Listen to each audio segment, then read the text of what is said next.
Está escrito en su palabra en Efesios capítulo 5, versículos 1 y 2, dos versículos, pero ya dice mucho la palabra. Dice, Efesios 5:1 dice, sed pues imitadores de Dios como hijos amados.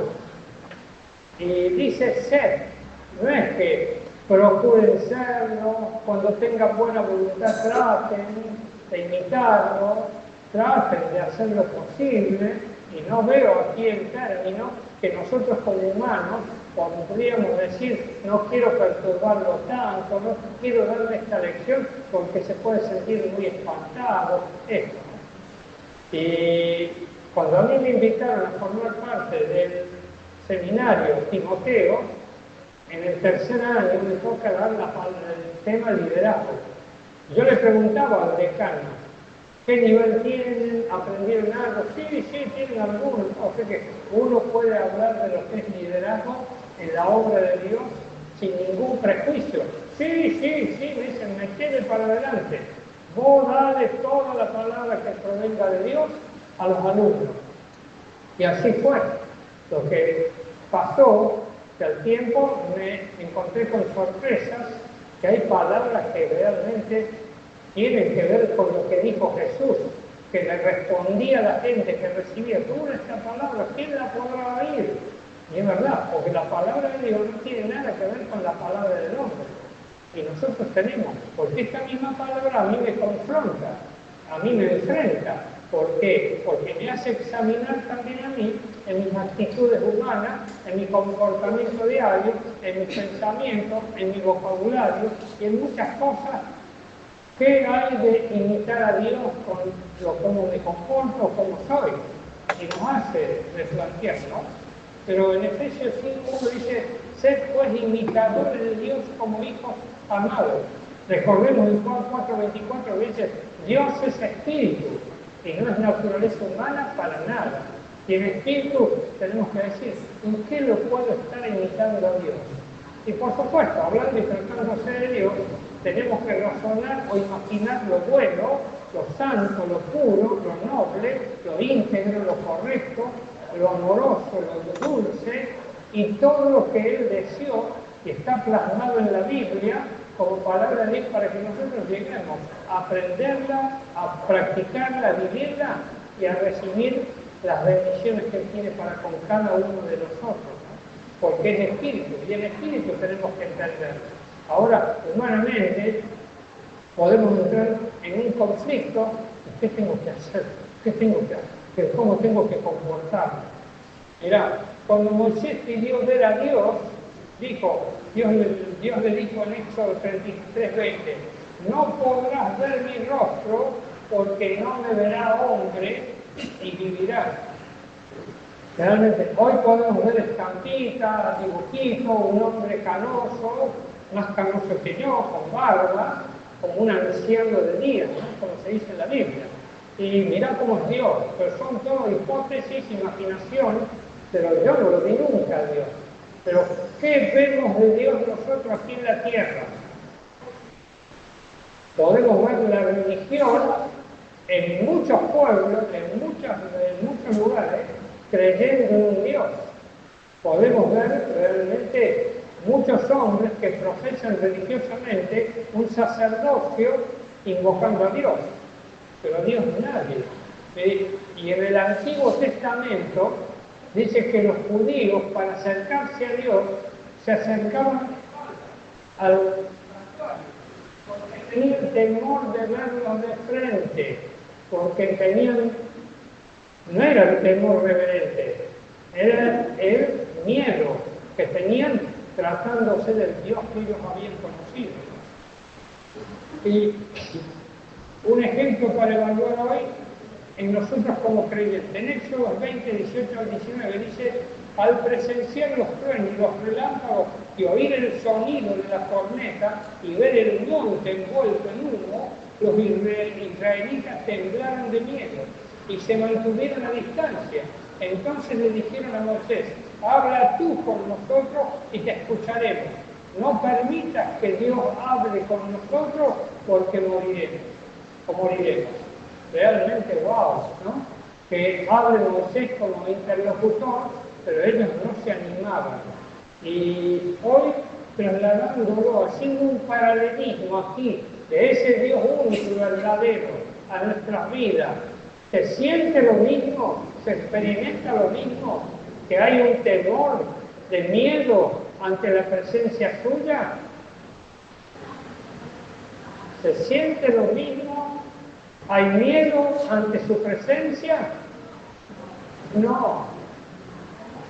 Está el ambiente, está en tu presencia hay plenitud de gozo, dice la palabra, pero ¿quién discierne la presencia del Señor?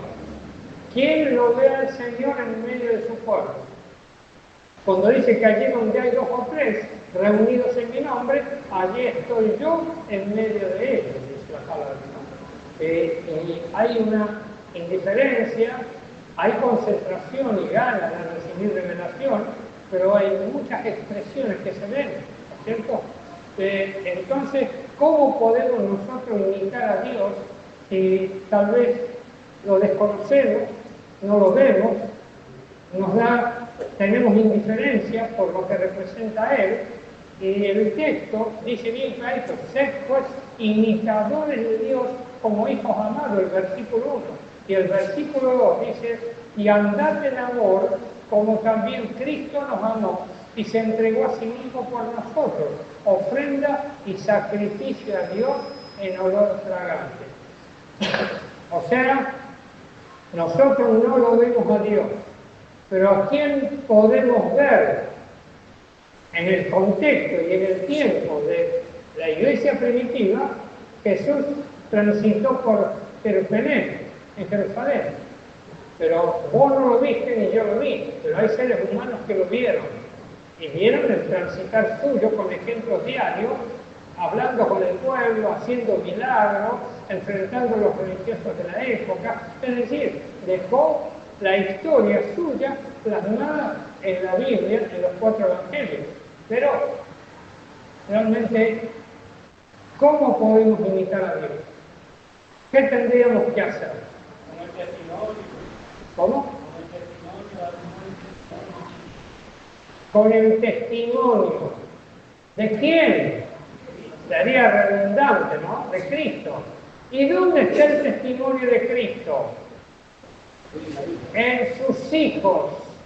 Porque aquel que empieza a cambiar la vida por Cristo se empieza a mostrar de acuerdo a Dios, en la buena voluntad, en su palabra y en el testimonio y en el ejemplo que Cristo mismo dio en esta tierra, donde Él dejó realmente para que nadie ande desorientado. No sé qué hacer, cómo comportarme, qué tengo que hacer ahora que soy cristiano. Yo te digo que Cristo es el ejemplo perfecto. Dice en Juan 1:18, a Dios nadie le dio jamás el unigénito Hijo que está en el seno del Padre, Él le ha dado a conocer. ¿Y quién es el unigénito Hijo? Jesucristo de Nazaret. Él nos dio a conocer a Dios. Si vos decís, yo tengo a Cristo, lo tenés a Dios en la misma persona espiritual de lo que Él representa y significa. Ahora tendríamos que estar percibiendo al Dios que está en nuestra vida, que es Cristo, que nos debe motivar a actuar de acuerdo a Cristo en relación a lo que representa Dios, en la buena imitación que Él, de lo que significa. Juan 14:7 dice, Jesús dice, si me conocieseis, también a mi Padre conoceréis. Y desde ahora le conocéis y le habéis visto. Jesús habló de que lo ha visto a Él, lo ha visto a Dios. Esto quieren rebatir los testigos de Jehová que no aceptan que Jesús es Dios. Y Jesús es Dios. Es el Dios encarnado hecho hombre, realmente. Dice Juan 14:8. Felipe le dije, Señor, muéstranos al Padre y nos basta. Y Jesús le contestó, tanto tiempo estuve con vosotros y aún no me viste. Jesús mismo habla, que el que lo ha visto a Cristo, lo ha visto a Dios. El que lo tiene a Cristo, lo tiene a Dios. Y te digo, muy pocas excusas podrá hablar a alguien diciendo, no sé cómo es el comportamiento de un verdadero cristiano, porque no tengo mucho contexto ni relacionamiento con la iglesia. Porque en la iglesia del Señor se ven los verdaderos cristianos. Y también más en el mundo, dando testimonio. Pero en lo básico, en lo poco, en cada iglesia se ven los que están interesados a través de la fe en Jesucristo, vienen consecuentemente a través de su palabra, empiezan a cambiar sus vidas, empiezan a madurar, empiezan a darse cuenta, tengo que cambiar en esta actitud, tengo que darme cuenta de que a Dios lo que hago no le agrada, tengo que romper fortaleza, tengo que cambiar con esa mentalidad mundana, tengo que empezar a hablar palabras coherentes, correctas, que sean veraces, y empiece el Espíritu Santo, no tan solamente la palabra, a obrar de adentro para afuera por el Cristo que tenemos en nuestra vida. Por eso que se ven cambios. Ahora uno tendría que decir, pero tengo a Cristo, pero sigo igual siempre. ¿Qué decía el apóstol Pablo? Examinaos vosotros mismos si estáis en la fe, no sea que vayáis a quedar de lado, porque dice, yo habiendo sido un heraldo de la fe, no vaya a ser que quede desaprobado. Mirá lo que decía el apóstol Pablo, y el apóstol Pablo era el que más predicaba, se movía, se llegaba, sabiendo que iba a haber sufrimiento, que iba a haber golpes, iba a haber rechazos, él iba a predicar del Señor, porque lo tenía el Señor que lo motivaba a actuar, a hacer y a vivir de acuerdo a lo que el Señor quería que viviera. Mirá, en Juan 14:9 es lo que yo compartí. Jesús dijo, tanto tiempo hace que estoy con vosotros y no me has conocido, Felipe. El que me ha visto a mí, ha visto al Padre. ¿Cómo pues dices tú, muéstranos al Padre? Es la parte incrédula que nosotros queremos ver más para convencernos. Muchos van a la iglesia y esperan un milagro. El milagro está presente, el milagro está latente, pero cuando ocurre algo, tal vez haya algo de incredulidad. Como ocurrió una vez, va una tía en silla de ruedas y recibe un milagro de que empezó a caminar. Y va a su casa, toda una familia cristiana y dos familiares que no habían ido, le dicen, ¿en serio, Dios? ¿En serio que te sanó? ¿Y qué significa ese en serio? Y esa duda que surca la mente de alguien. Incredulidad. Dios puede transformar nuestra vida hoy en un instante y para siempre, siempre y cuando uno crea en serio, amén, porque dice la palabra, al que cree todo es posible. Ahora, si yo tengo una creencia incierta, una creencia de la boca para afuera, una creencia que no afecta el ambiente espiritual, ni mueve nada de lo que es la realidad de Dios, no veré los milagros, ni los cambios, ni las bendiciones que el Señor tiene. Entonces, imitar a Dios es imitar a Jesús. Amén. Yo imitando a Jesús. Usted pide mucho, pastor. No. Mira, imitar a Jesús. En su bautismo, Él dijo que cumplamos toda justicia. Se bautizó Jesús. Y con el bautismo, ¿a vos te hace falta que te bautices? Deja que yo tengo que cumplir toda justicia. Yo tengo que acatar todo lo que Dios dispuso. No voy a dejar nada de lo que Dios estableció en su palabra, porque yo quiero hacer su voluntad. ¿Qué tendríamos que hacer nosotros? Si Dios dice que tengo que bautizarme, tengo que bautizarme. Si Dios dijo esto, yo tengo que creer, yo tengo que hacer. Ahora, mi incredulidad y toda la naturalidad o nuestro razonamiento era, no, yo no estoy preparado. Ese era yo. No, yo tengo el bautismo de chiquito y es el vocabulario mío. Sé que ustedes no piensan nada igual. Yo le digo, no, yo soy católico, apostólico y romano, y honro a mi mamá y a mi papá que me bautizaron, y no me voy a bautizar de vuelta. Y le protestaba a los pastores que decían, tenés que bautizarte, tenés que bautizarte. No, déjenme como estoy. Y yo después me di cuenta que era el rebelde yo, porque la palabra dice, el que cree tiene que ser bautizado. La palabra lo dice. En su carácter, Mateo 11, 21, acá se está poniendo un poco más espeso, hermano. Mira, dice, aprended de mí, dice el Señor, que yo soy manso y humilde de corazón, y hallaré el descanso para vuestras almas. Y uno dice, aprende de mí, yo seré bueno pero no menso, ¿no? Y muchos hablan así, que el orgullo prima, el orgullo de no querer dejar de lado lo que somos, influye muchísimo, hermano. Y el orgullo para Dios es pecado, por eso es vanagloria de los hombres. Yo digo que el orgullo es la defensa de nuestra carne débil. Si yo no me defiendo, ¿quién me defiende? Muchas veces, ¿no? Pero teniéndolo a Dios, Dios nos defiende todo el tiempo. Dice, aprende, soy humilde y manso de corazón. Y tenemos que ser humildes. Me dice, mira lo que me dice, yo voy a predicar a un lugar muy humilde que le hace falta instrucción bíblica. Le digo a un pastor que es un doctor en teología, un muy reconocido pastor, le digo, voy a ministrar a un lugar muy humilde. Le dice, espera, le dije, vos vas a un lugar con miseria de dinero o son humildes de corazón. Y yo digo, y enseguida noté la diferencia. No, con miseria de dinero. Entonces no son humildes, ahí hay mucho orgullo. Digo, pero ¿cómo? Porque vos decís humilde, o como viendo la necesidad que ves, qué humildes que son. La humildad tiene que ver con el corazón, dice.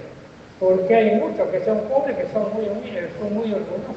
Y esto es verídico. ¿Por qué? Porque íbamos por la calle, porque salíamos con el hermano Giovanni a entregar las viandas de comida a los cartoneros de la calle, y nosotros muy gentilmente, muy amorosamente, muy dulcemente, digo, ¿no querés una vianda con alimento? Y me dice, ¿qué te crees? Para eso trabajo yo. ¿Qué te crees? Una persona a mí me dice, a mí me vas a venir a regalar una comida, lo único que falta. Y me dio vuelta a la tarde y yo quedé, wow, está bien, le dije, no te hagas problema. Textualmente esto me respondió.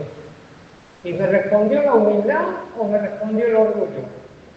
El orgullo, hermanos queridos, una cosa es la humildad de corazón, de decir, hay otros que están primero, hay otros que están mejores, hay otros que valoran más, ¿entendés?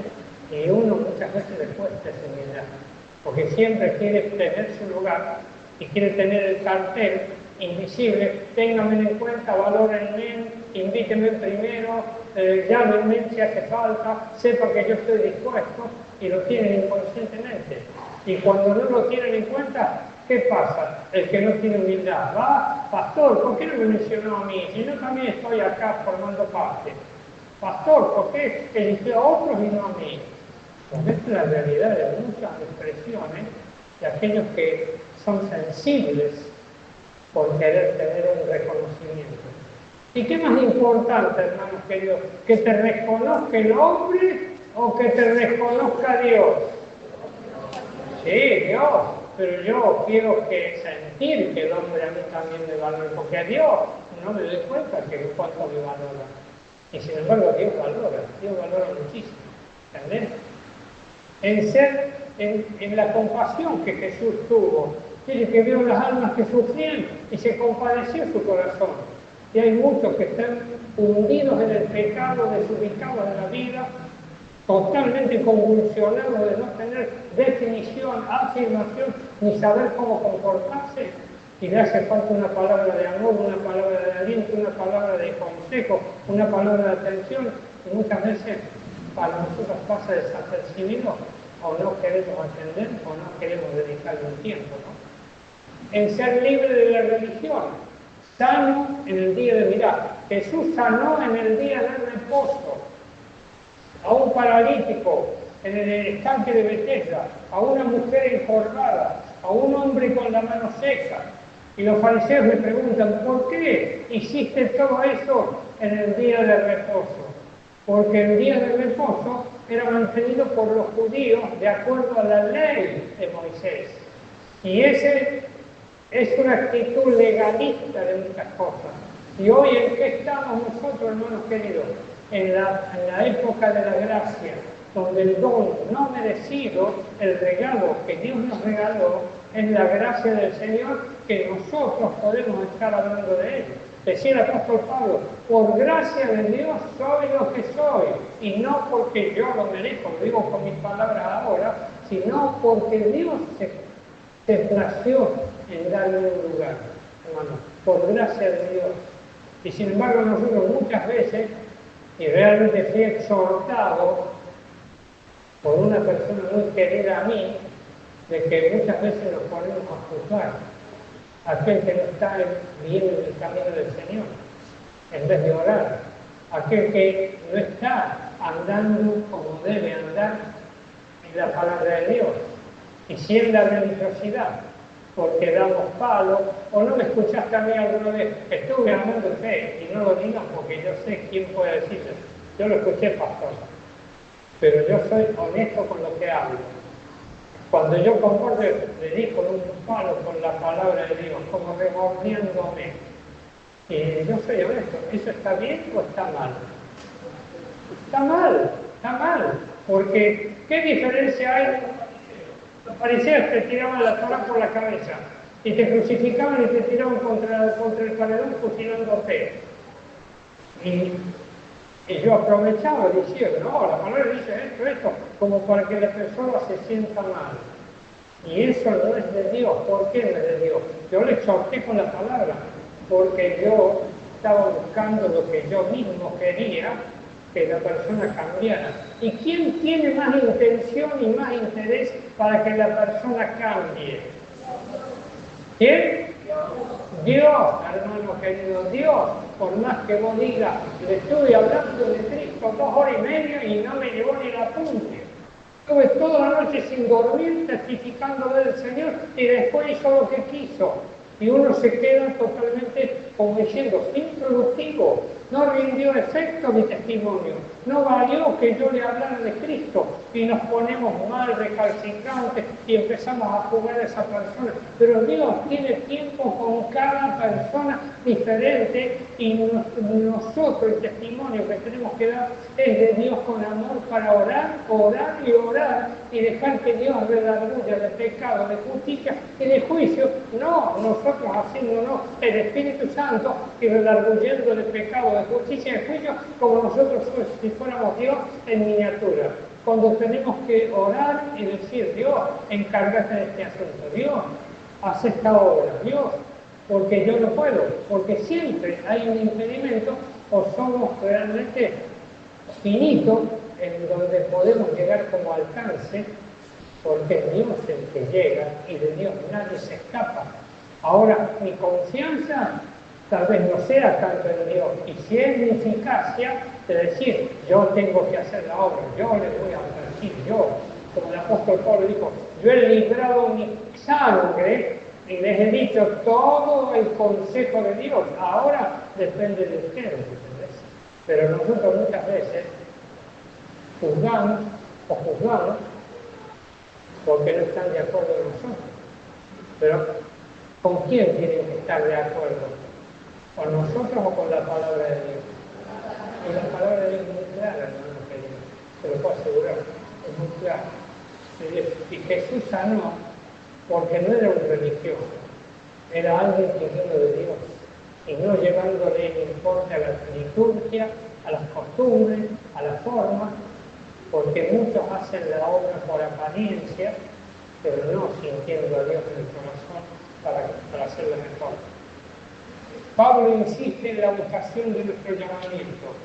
En Efesios 4:1-2 dice, os ruego que andéis como es digno de la vocación con que fuiste llamado, con esta humildad y mansedumbre, soportándonos con paciencia los unos a los otros en amor. Y Efesios 5:2, que leímos el versículo, dice, andad en amor como también Cristo nos amó y se entregó a sí mismo por nosotros, ofrenda y sacrificio a Dios en olor fragante. La ofrenda es algo que se da y puede no doler. El caso Caín, pero la ofrenda que dio Abel es con sacrificio, hermanos queridos.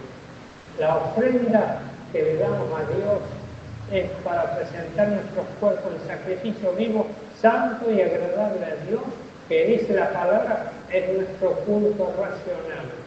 Que todo el temperamento, la forma, la actitud, el transitar nuestro, sea totalmente consciente de que Dios está en nosotros por medio de Jesucristo y que nos ha dado, a través de ese llamamiento que cada uno tuvo, una misión a cumplir por excelencia, que es el testimonio de Jesucristo en todo lugar, en nuestra familia, en nuestros trabajos, en nuestro medio ambiente, en la calle donde transitamos, y decir, tengo que imitarlo a Dios. No te rompas la cabeza pensando, ¿dónde estará Dios? ¿En el tercer cielo, en el segundo o del primero me estará hablando, me estará mirando? No, ¿dónde está Cristo? Porque yo veo a hermanos y hermanas en el buen testimonio de Cristo, mostrando totalmente el interés por Él, el testimonio de Él, el comportamiento de Él, la actitud que tuvo Él, en la persona que va cambiando, donde uno se da cuenta que fuera de Cristo no existe más nada y en Cristo existe todo, porque la bendición de Dios viene por medio de Cristo. Por eso Dios dijo, no miraré a nadie más, sino a mi Hijo amado, resucitado y vivo, dijo el Señor. Y nosotros tenemos que empezar. Hay un dicho que dice, escudriñarlo todo y retener lo bueno. Y yo pregunto, de todo lo que es la membresía de una congregación, ¿no ves algo bueno en hermanos que vale la pena tal vez imitar? Y decir al apóstol Pablo, sean imitadores de mí como yo de Cristo. Sean imitadores de Cristo. Pero el Cristo que muestra buenas obras y testimonio dentro de la congregación. Gente que procura cambiar, gente que cambió su vocabulario, gente que empezó a tener temor reverente al Señor, gente que está viniendo con ganas de congregarse y de ser de bendición en la obra de Dios, gente que toma en serio al Señor y no religiosamente. Y eso depende de cada uno, en lo particular y en lo personal, en lo espiritual. Por eso que seamos imitadores de Dios. ¿Y cómo podemos imitar a Dios? Empezando a tomar en serio a Dios y no como un icono religioso que yo no veo ni siento, porque el Dios al cual yo quiero adorar es el Dios de Abraham, de Isaac y de Jacob, no otro Dios, porque hay muchos dioses en miniatura, dioses religiosos de cualquier religión, en donde no te mueve nada de nada, pero el Dios en serio es el Dios que ministra, el Dios que se mete con nosotros y nos guía a toda verdad en todo tiempo. Pues hermanos queridos, esta palabra es de Dios. ¿Y qué podemos sacar como resultado o resumen o conclusión? Esta palabra es un desafío, es una confrontación, de la cual yo mismo, como todos los que estamos aquí, vamos a rendir cuentas a Dios cuando nos presentemos al Señor. Porque dice que el Señor, por su palabra, juzgará a su pueblo. Y no es palabra de hombre, no es palabra del pastor, es palabra del Señor. ¿Entendés?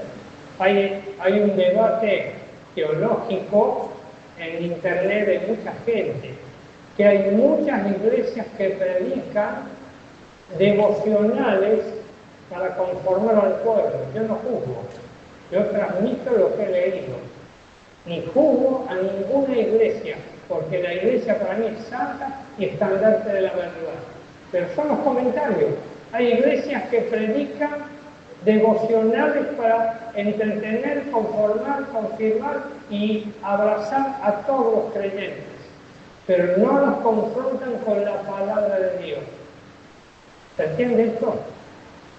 Es verdad, hay mensajes de todo tipo, donde te pueden hacer llorar, te pueden hacer reír, te pueden hacer sentir mal, te pueden sentir complacido, pero la palabra de Dios siempre es muy directa y va al hueso, al corazón, para que la persona empiece a tomar la postura que a Dios le agrada y empiece Dios a ver a su Hijo representándolo a Él, y al representarlo a Él se goza, se honra, porque la palabra dice, al que me honra, yo lo voy a honrar. ¿Y qué significa la honra del Señor a nuestras vidas? ¿Saben qué se traduce la honra del Señor a nuestra vida? Bendiciones, bendiciones y bendiciones abundantes, donde ahí se cumplirá su palabra, que la bendición de Dios acompañará a su pueblo, los seguirán a los de su pueblo. No que nosotros vamos a buscar la bendición perseguirá a los hijos de Dios, porque Él no es deudor de nadie, Él es siempre fiel a su palabra y honra a los que son fieles y a los que se entregan para tomar en serio las cosas del Señor y hacer su voluntad. Bueno, imitemos a Dios. ¿Y qué será imitar a Dios? ¿Usted cree que voy a ser Dios? No. Es tener otro razonamiento. Es empezar a tratar de ser buenos espiritualmente, aunque dice la palabra, no hay un bueno sobre la tierra. El único bueno es Dios, mi Padre, dice Jesús. Pero empezar a ser de otra forma diferente, en donde otros puedan ver la actitud, el amor, la honradez, la entrega, la pasión, la ayuda, la empatía y muchas cosas más. Amén. Dios es un perfecto ejemplo y su palabra lo grafica muy bien. Así que cada uno somos ministrados para empezar a imitarlo a Él. Esta es la palabra de Dios. Cada uno puede decir, ¿qué significa esto? ¿Cómo me empiezo a comportarme? ¿Tengo que ser igual o tengo que ser distinto? Y Dios le revelará, de acuerdo a la intención de su corazón, lo que la palabra de Dios dice. Nos ponemos de pie.